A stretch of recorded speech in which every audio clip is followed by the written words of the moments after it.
One take. It's NBA One Take.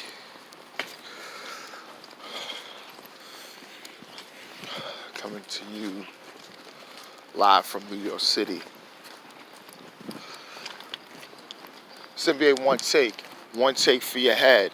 NBA One Take for your brain. It's me, Pretty Boy Laker.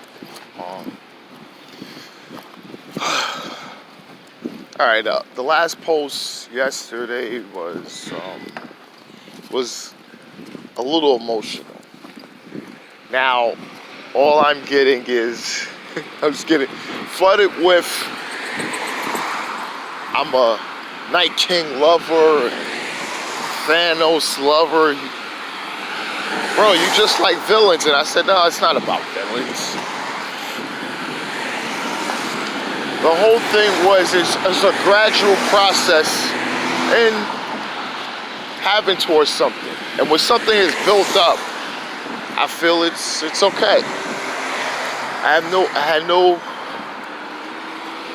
problems with Avengers Endgame. I think it was a great story, and it said a lot. It was good, but I don't think it was just the best Marvel movie ever. I think people were prisoner of the moment, and they got real emotional with certain things, certain events that happened. But let's not talk about that. I gotta talk about 4 games. Now, I didn't do I was gonna try to do a basketball post about the 2 other big games that they had, but because of what happened with Game of Thrones and just a lot of stuff with the whole Marvel thing, I went more on Game of Thrones and less on Marvel, and I did caution spoilers ahead because I just was in my feelings. But okay, let's get to Warriors and Rockets, Game 1. Now, as you know, you probably know that the Warriors did win. Big night for KD.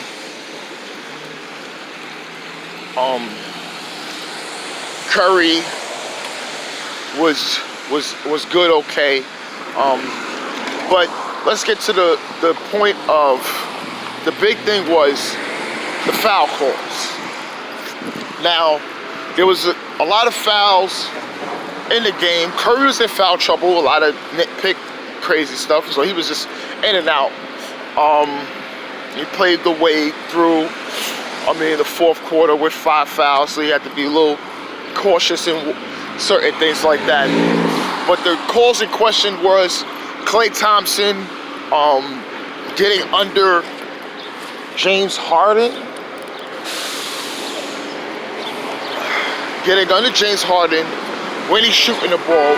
Listen, that's a real touchy situation. Because when you're shooting, the person shouldn't be going under you. They should be jumping up and to the side of you. They're not trying to go straight into you. That is a foul, and that can hurt you. Trust me, that's happened to me a couple times, and to the point that it was in a game, and I wanted to fight because you're trying to injure me, and it happened to for several friends of mine that's gotten hurt doing that, and just going back to Bruce Bowen, when Bruce Bowen used to do that a lot. And I think that's why Ray Allen to this day hates his guts. He hates him. I think Ray Allen, you ask Ray Allen about Bruce Bowen, he don't have no words about this guy. Because he tried to end his career, and that's what helped them slow them down with that series, I think back in 2006 with the Seattle Supersonics versus the Spurs. Yeah. I feel it was 2006 or 2005. It's one of the years. I think it was 2006, I think. Yeah, 2006, 2005. That's what I think, no, 2005. Yeah, 2005, because it was the second round. Jerome James got that contract.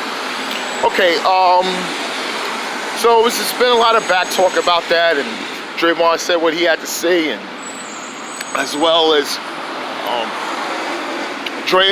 James Harden said something, but then it was a play where James Harden took a shot. It was game was very close, and he sticked his leg out a little bit. There was no call, and Harden was real upset about, and Chris Paul technically got thrown out the game. He stuck his hip out, and a clutch shot, he made it, but then he screaming at the refs because he was trying to bait the foul because he twisted his hip into clay. It was just a lot. It's a lot of complaining, which I hate that the Warriors do a lot.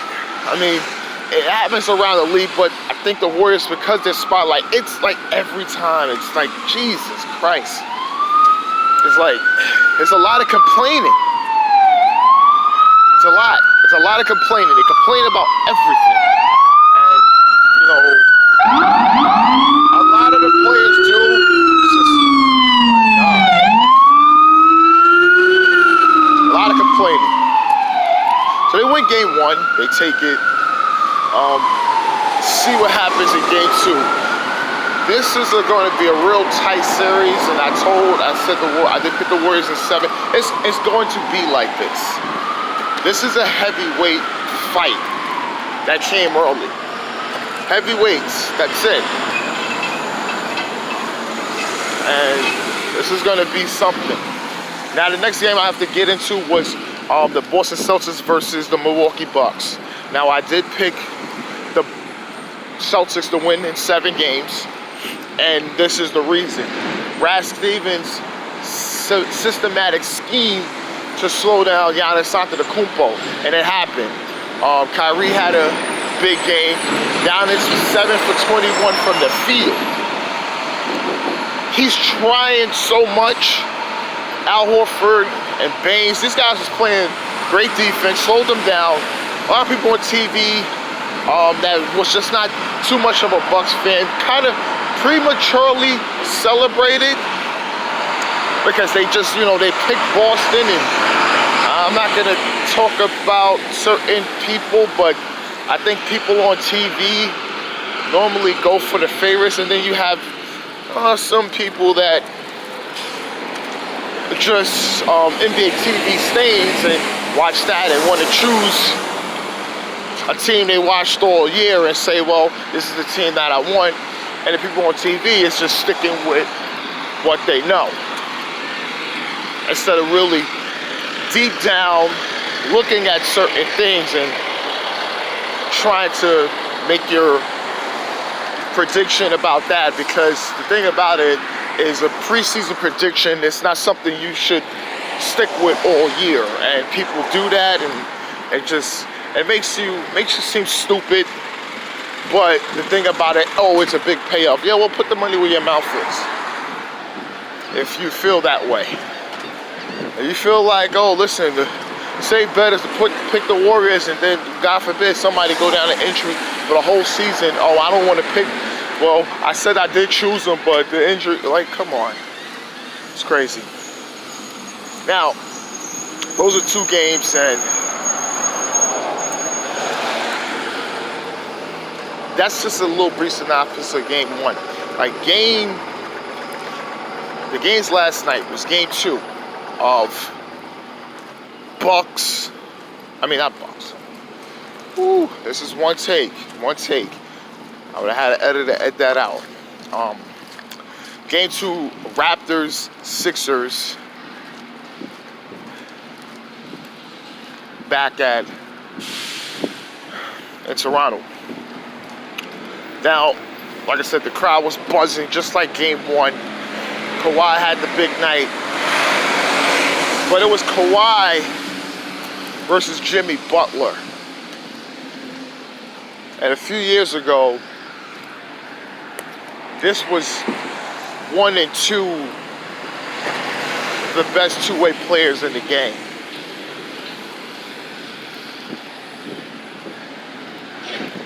And they was going at it.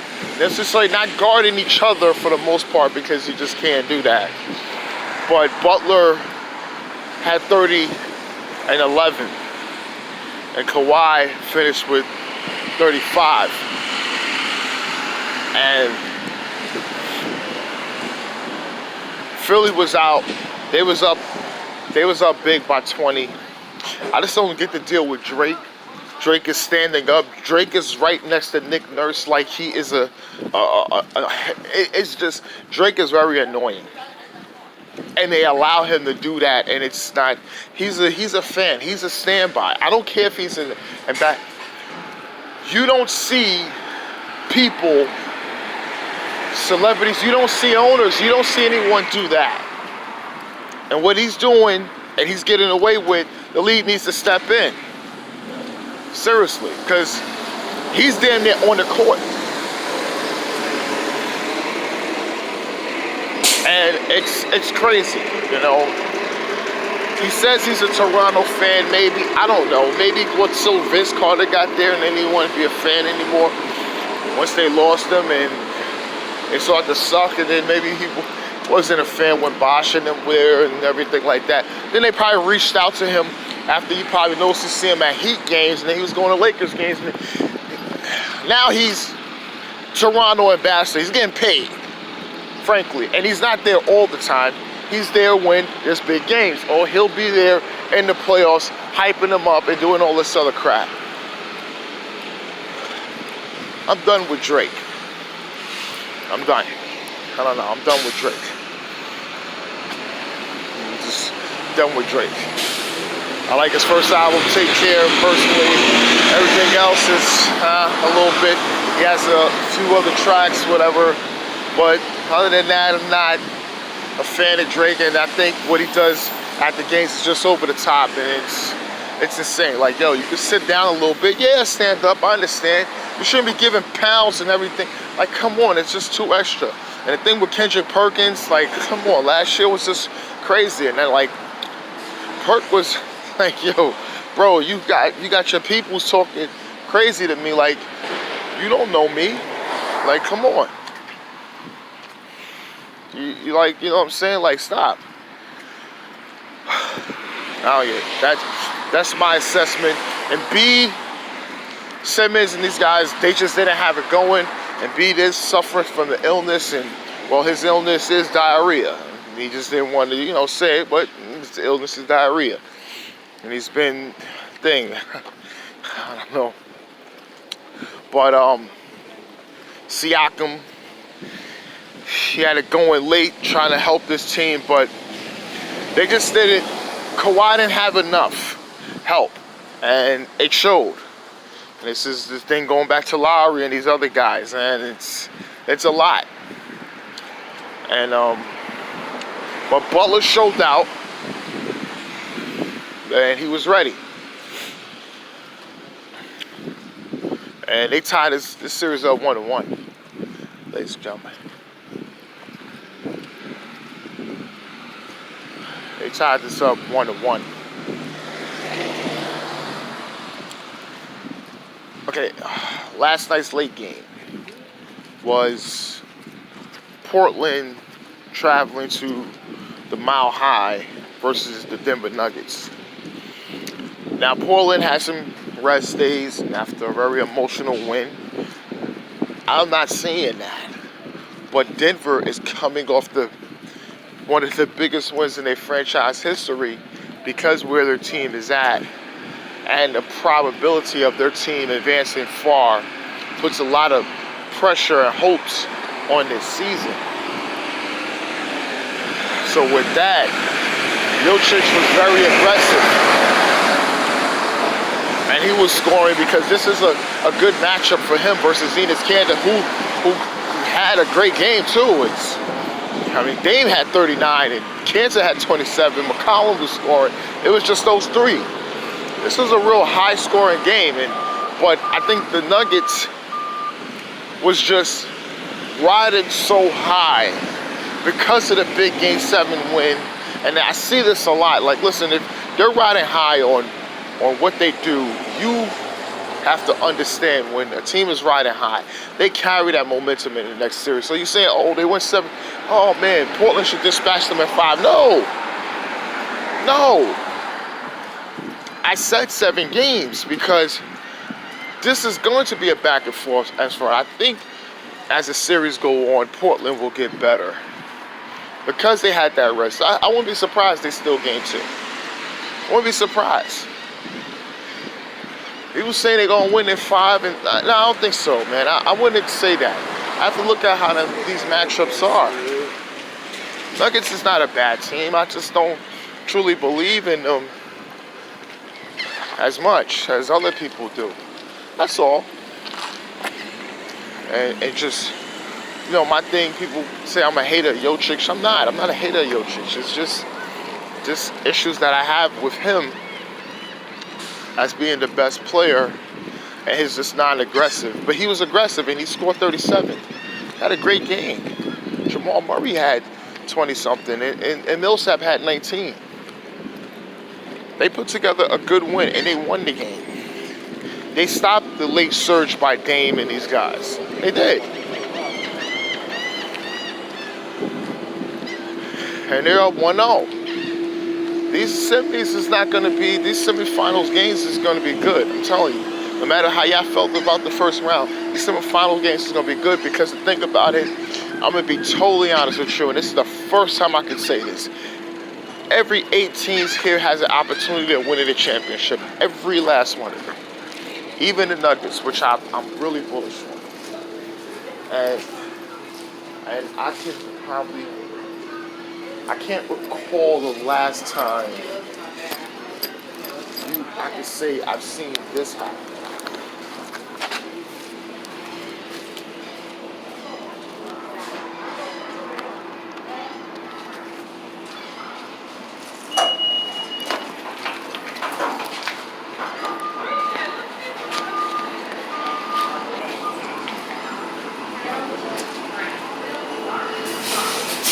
There's 8 teams,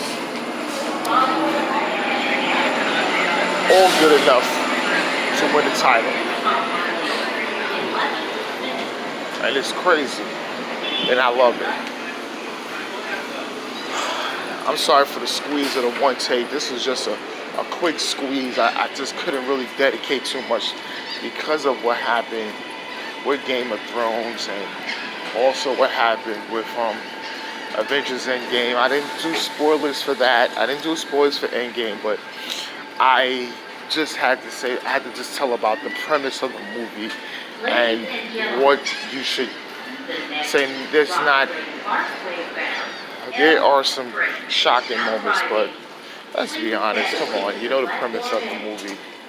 And, I had to say something because I had to really talk about that over the basketball games, and it's, something that had to happen.